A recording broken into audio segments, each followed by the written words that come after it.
was the 900-page manifesto of the far-right think tank, the Heritage Foundation, and it was co-signed by over 100 conservative and far-right American groups and organizations. When Donald Trump sent out his tweet, he became the first president ever to call for a crowd to descend on the capital city to block the constitutional transfer of power. He set off an explosive chain reaction among his followers, but no one mobilized more quickly than the dangerous extremists that we've looked at today. Seizing upon his invitation to fight, they assembled their followers for an insurrectionary showdown against Congress and the vice president. On January 6th, Trump knew the crowd was angry, he knew the crowd was armed, he sent them to the Capitol anyway. You might imagine that our founders would have been shocked to learn that an American president would one day come to embrace and excuse political violence against our own institutions, or knowingly send an armed mob to attack the Capitol to usurp the will of the people. But you know, Mr. Chairman, the founders were pretty wise about certain things, and at the start of the Republic, they actually warned everyone about Donald Trump. Not by name, of course, but in the course of advising about the certain prospect that ambitious politicians would try to mobilize violent mobs to tear down our own institutions in service of their insatiable ambitions. In the very first Federalist paper, Alexander Hamilton observed that history teaches that opportunistic politicians who desire to rule at all costs will begin first as demagogues, pandering to the angry and malignant passions of the crowd, but then end up as tyrants, trampling the freedoms and the rights of the people. Take a look at this official ad from the Heritage Foundation. They released this knowing full well that Trump's base is so keen to own the libs that they'll more than happily give up their own freedoms and even America's democracy. This plan that they want to put in place if the Republican Party wins the presidency upon the inauguration. According to the New York Times, those plans include bringing independent agencies under direct presidential control. It's kind of being pitched under the guise of dismantling the administrative state. They say they would plan to do this with any Republican president. It's about deregulation. It's about deconstructing the administrative state. There's a network of conservative groups who are backing this effort, like the Heritage Foundation. Take this very seriously. Don't think this is a joke. It is incredibly alarming. Frightening development. You don't have to be a civics dork to know that you don't want that. We've never seen anything like this in American history.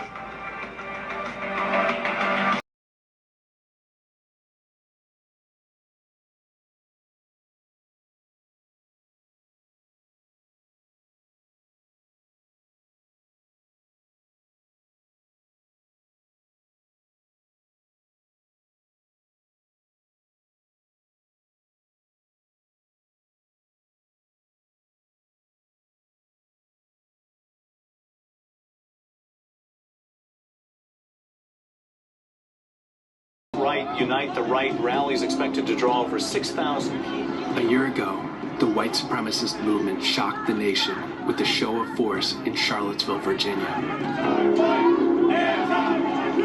will not replace us! You will not replace us! They spilled blood in the streets, militant and unafraid.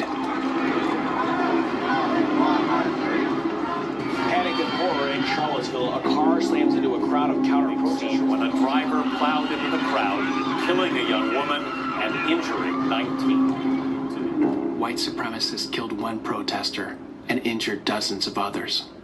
Marjorie Taylor Greene is putting together neo-Nazis to become a part of Project 2025 Trump Walk to Victory of 2025. Will this be another try at a takeover of this country?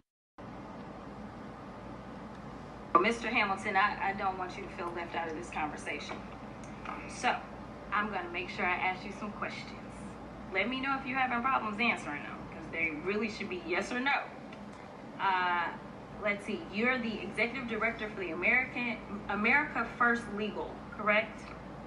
That's correct. All right, and America First Legal is a member of Project 2025, which is dedicated to creating the playbook for the next conservative administration and what it calls the Project Pillars, correct? We are proud contributors to Project 2025. Okay, and are you familiar with Project 2025's mandate for leadership? In fact, I am. Okay.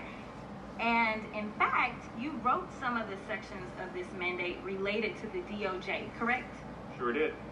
And the mandate outlines policy priorities for the next conservative president. Is that correct? It does. You've done a great job. I just want to let you know. All right, so let's walk through some of the provisions of the mandate. It calls for eliminating the Department of Education, eliminating the Department of Commerce, deploying the military for the use of domestic law enforcement against protesters under the Insurrection Act of 1807. It also has the repealing of Schedule F status for thousands of federal employees to allow a president to replace career civil servants with unqualified partisan loyalists. That's probably my favorite of it. It also prohibits the FBI from combating the spread of misinformation and disinformation, like Russia and China, who are actively trying to interfere with American elections. I don't know why or how anybody can support Project 2025. And I know that there was allegedly a joke about dictators and whether or not that's funny, but in the United States of America, dictatorships are never funny, and Project 2025 is giving the playbook for authoritarianism as well as the next dictator to come in. Show of force in Charlottesville, Virginia. You will not replace us! You will not replace us! They spilled blood in the streets, militant and unafraid. Panic and horror in Charlottesville. A car slams into a crowd of counter-protesters when a driver plowed into the crowd, killing a young woman and injuring 19. White supremacists killed one protester, and into Charlottesville, I identified some of the groups behind the violence. With a team of reporters, I exposed a neo-Nazi fight club called the Rise Above Movement, or RAM. They were involved in melees in 4 different cities. Following our investigation, but the most extreme organization I've been looking at is called the Atomwaffen Division. Atomwaffen means atomic weapons in German. The group embraces Nazi ideology and preaches a hatred of minorities, gays, and Jews. It calls for lone wolf acts of violence, much like the massacre in Pittsburgh. His voice. He says the group's ranks swelled after Charlottesville.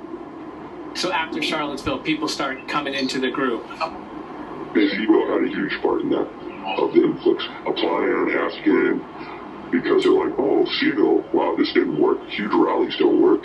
All that happens is people get arrested, people lose jobs, and you get put on some FBI watch list. So if protests don't work, what is the answer? The answer Atomwaffen embraced is to go underground.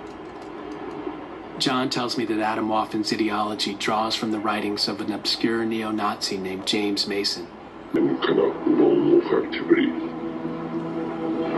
The group followed James Mason's siege like the Bible. It was like the Bible to them. It's the handbook on how to operate.